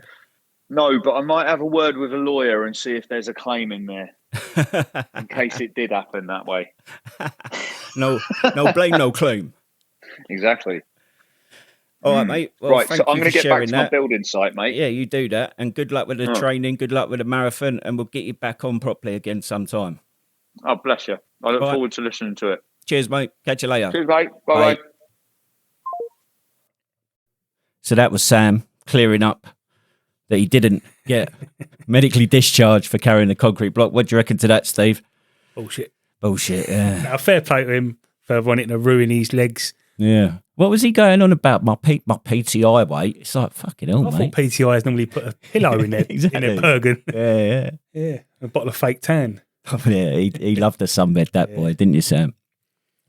But fair play to him, as you said. He's raising money for Scotty's Little Soldiers, which is an amazing charity. Yeah. It basically supports the children of soldiers that have lost their lives. I think not just soldiers as well. I think it's veterans as well now. Okay, cool. So if you're a veteran and you die, I think you can, be happy. Yeah. Your children have got an opportunity to do something. Oh, that's brilliant. Whether it's, I don't know, Christmas presents, holidays. Yeah. I don't know if that was schooling or whatever, but they help. And to be fair, I think it's it shows the true character of soldiers, airmen, matlows, whatever, armed forces veterans, that there's a whole host of veterans charities that he could support, and he wants to commit to supporting the children of fallen veterans. Like Smithy was raising money from as well, and I just think that's like that selfless commitment, isn't it? Yeah, definitely. It's brilliant, yeah. So now we're going to come to the part of the show where we're going to give a shout out to an organisation, charity that's supporting veterans, doing good work for veterans, and Steve's going to talk about a charity organisation he's got involved with in the last few years. This week, I'd like to talk about the Commonwealth War Graves Commission. It started off as the Imperial War Graves Commission and was founded in 1917. It was renamed to the Commonwealth War Graves Commission in 1960. A few years ago, during the first lockdown, I was walking through my local cemetery and I noticed there was a few Commonwealth War Graves that were in a bit of a state, really. So I contacted the Commonwealth War Graves. I said to them, I don't mind looking after them. It was a bit of a disgrace, the condition they was in. They got back to me and said there's basically too many graves for them to look after, and they've got a project where they're looking for volunteers. This project was called the Eyes on Hands On project. I now have 10 graves in 5 different graveyards that I maintain and look out for. Anyone that's visited a cemetery that has Commonwealth War graves in it will know that they're normally immaculate, and this is all down to the hard work of the staff that keep the standard to the highest level. Unfortunately, some slip through the net. These are normally individual graves or small amounts of graves that are in cemeteries that are in the middle of nowhere, and this is where the Eyes on Hands On campaign comes into effect. Anyone interested in helping out or getting involved in the Commonwealth War Graves Commission's work should go on their website at www.cwgc.org. On the website you can find a lot of details about the casualty, can really help remember them. So yeah, thanks for that, Steve. So it sounds like you get a lot out of it. Yeah, I do. It keeps me busy, but I'm quite passionate about remembering people, and I love history. And there's so much information you can find online, especially on the Commonwealth War Graves website. Yeah, because they're everywhere, aren't they? These like if you go to any cemetery, the entrance will have a green, small, about the size of a postcard, a Commonwealth War Graves sign. Yeah, that indicates there is at least one in that graveyard. Okay. But the best thing you do is go on their website, type in your local graveyard or wherever you are, and that will tell you. Yeah, because what a lot of people don't realise is a lot of the graves are private headstones, and they're looked after by the Commonwealth War Graves. So they're not the Portland stone typical grave you expect to see. They just look like a normal gravestone. Yeah. So like I say, if you go on the website, you can see the details. So it's amazing what you can see. You can see, like for instance, the First World War graves. You can see their original cross, which was a wooden cross, and you can see who made that. You know, the company that installed it. You can see everything. It's all on there. I've mentioned before that I went to Tom Harrison House, which is the only UK veterans residential rehab in the country. And when we were up there, we spent like an afternoon at a cemetery in Liverpool cleaning the headstones, and like you read like the names and like you work out the ages and that, and it's quite, I don't know, humbling. Yeah, yeah. And so following on from that, so we come to the part of the show called Muckers Remembered, and Steve's just spoken about the War Graves Commission and the work he does cleaning headstones, and he's going to remember some of the fallen soldiers that he's seen named on the headstones.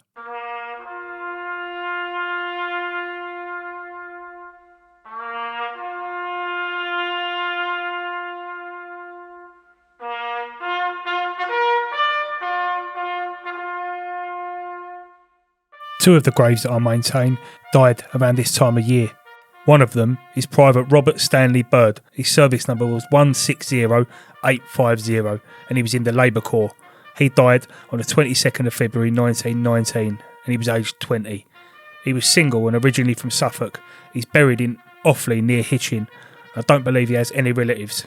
It's one of the reasons I want to share his name, so he's remembered.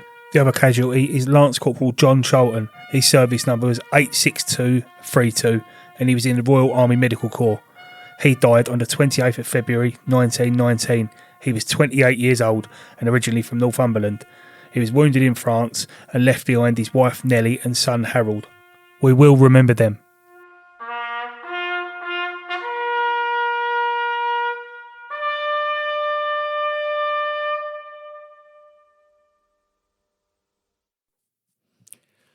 Thanks for that, Steve. It just highlights again, we say it every week about remembering these names and not letting them be forgotten. Well, especially the lads and lassies that died and they had no family. It's they're going to be forgotten if people don't actively remember them. Yeah. One of the graves I look after, I haven't mentioned them, but I mentioned these two because they died in February. Yeah. Elsie Handley, she was in the Land Army in the Second World War, and a Lancaster bomber bombed Germany on its way home, crash landed in her house. Bloody hell. Killed her mum, dad, sisters, everything. Wow. Her family was wiped out. Mad, isn't it?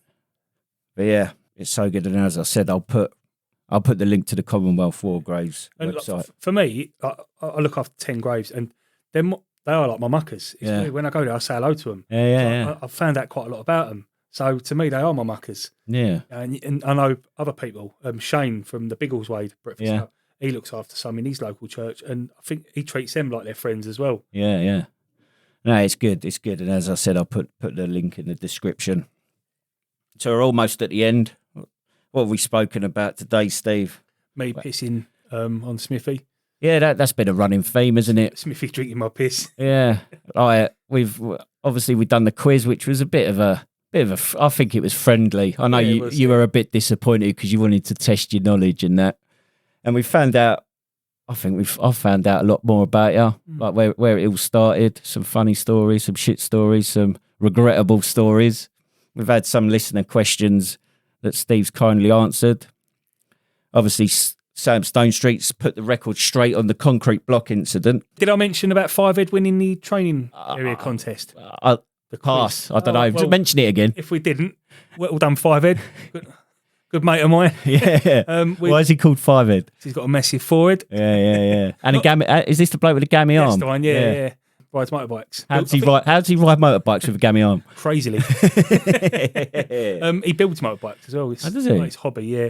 Oh. So what's he going to get as a prize? I sent him a mug. Okay. Like a thermal mug type. Nice. Thing. So well done, 5 Ed. Well done. We'll have to do him a little presentation. Yeah. We'll put something on social media for him. Love you. Oh. But yeah, I mean, I think.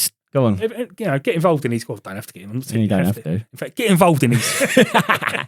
No, we'll send you some crap out. We've got pens and wristbands and whistles and. Yeah, we've got loads of merch, haven't we? Yeah, bottle opener. Everyone loves a bottle opener. Yeah. Get involved and we'll send them to you. Unless you're Ref Reg. Yeah. Then you can have ginger pubes. But yeah, I hope you've learned a bit more about Steve. And as I said, do you know what? Like, I was thinking that maybe it proved to be a fucker, but actually he's a decent bloke, because when you're junior in your squadrons getting pissed on by you lot and he still loves you, I think that's a good indication that you're a good bloke. If you have any more questions for Steve, send them in. How do people get in contact, Steve? One final time. Steve@themusterpoint.org.uk or Stu@themusterpoint.org.uk. You can get us on X or Twitter, Facebook, TikTok, YouTube, or you can WhatsApp. Or you can WhatsApp us 07506 258 794. Yeah, and email or contact us about anything, and it's Steve. We want anything and everything. Just give people a bit of grief. If you want to cheese it off, do it. Exactly. If you want to laugh at Smithy, do it. Yeah, exactly. And that's about it. Well, next week we're talking about kit and equipment, if I remember rightly. What's your best and worst bits of kit and equipment? I mean, most being a British soldier, like a lot of it's substandard. Absolute crap. I struggle to find the best bit, really. Yeah. So that should be interesting. Yeah. But yeah, that's it for us. Episode 5 in the bag. We'll catch you next time. Yeah.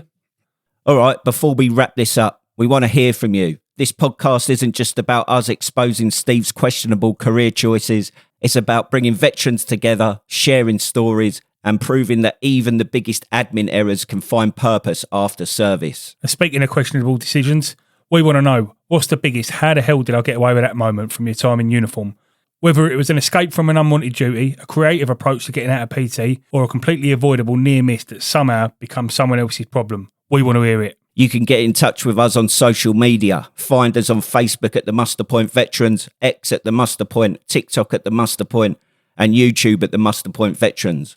Or if you want to give us a proper laugh, send us a voice note telling your best, I definitely should have been caught for that story. And a big shout out to all the organisations out there supporting veterans, whether it's mental health, career help, or just making sure that no one's going through Civvy Street alone. If you're doing good work for veterans, let us know and we'll spotlight you in a future episode. Make sure to subscribe to the Muster Point on your favourite podcast platform, leave us a review and share this episode with your mates. Think of it like passing on vital military knowledge, only with less shouting and significantly fewer press-ups. Next week, we're tackling kit and equipment from Gucci to Webster's to keep your boots polished, your brews strong and your excuses ready. So don't miss it. And with that, hooray!